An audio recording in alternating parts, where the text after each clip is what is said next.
रामायण की रचना महर्षि वाल्मीकि ने की थी। और जैसा कि आपको मालूम है कि रावण का बेटा मेघनाद था। मेघनाद बहुत ही बलशाली था और उसने इंद्रदेव को युद्ध में पराजित किया था, जिसके कारण उसका नाम इंद्रजीत पड़ा था। ऐसे में आज हम आपको मेघनाद की कथा सुनाने वाले हैं। मेघनाद श्री राम और लक्ष्मण को मारना चाहता था, लेकिन एक युद्ध में मेघनाद लक्ष्मण के घातक बाणों से मारा गया था। लक्ष्मण के बाण से मेघनाद का सिर धड़ से अलग हो गया था। जब मेघनाद का सिर धड़ से अलग हुआ तो उसके सिर को श्री राम के सामने प्रस्तुत किया गया। जब मेघनाद के सिर को श्री राम के सामने लाया गया, तब उन्होंने कहा कि मेघनाद के सिर को संभाल कर रखा जाए। इसके बाद मेघनाद की मृत्यु की खबर उसकी पत्नी सुलोचना को देने के लिए श्री राम ने उसकी एक भुजा को बाण की सहायता से महल में पहुंचा दिया।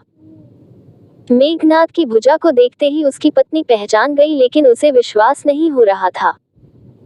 इसलिए उसने उस भुजा से कहा कि यदि तुम मेरे पति के भुजा हो तो मुझे प्रमाण दो। सुलोचना की बात सुनते ही भुजा ने हरकत करना शुरू कर दिया और उसी समय एक सेविका ने वहां एक खड़िया लाकर रख दिया और तब उस भुजा ने उस खड़िये से लक्ष्मण की प्रशंसा में कुछ शब्द लिख दिए।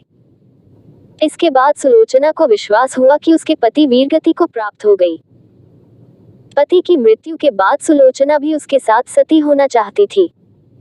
इस बात को सुनकर रावण बोला कि वो ऐसा ना करे। तभी वहां मौजूद मंदोदरी ने कहा कि तुम राम के पास जाओ, वो बहुत दयालु हैं। इसके बाद सुलोचना राम के पास गई। तब विभीषण ने उसका परिचय राम से करवाया।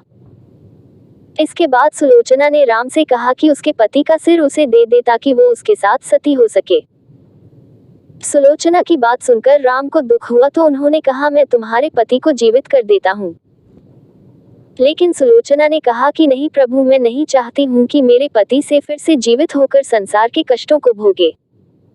इतना ही नहीं, उसने कहा कि आपके दर्शन से मेरा जीवन सफल गया। इसके बाद उसने अपने पति के सिर की मांग की, लेकिन वहां स्थित सुग्रीव को इस बात का विश्वास नहीं हुआ कि कटी हुई भुजा लक्ष्मण का गुणगान कैसे कर सकती है। और उसने सुलोचना से कहा कि मैं तुम्हारी बात तभी सत्य मानूंगा जब ये कटा हुआ सिर मेरे सामने हंसने लगेगा।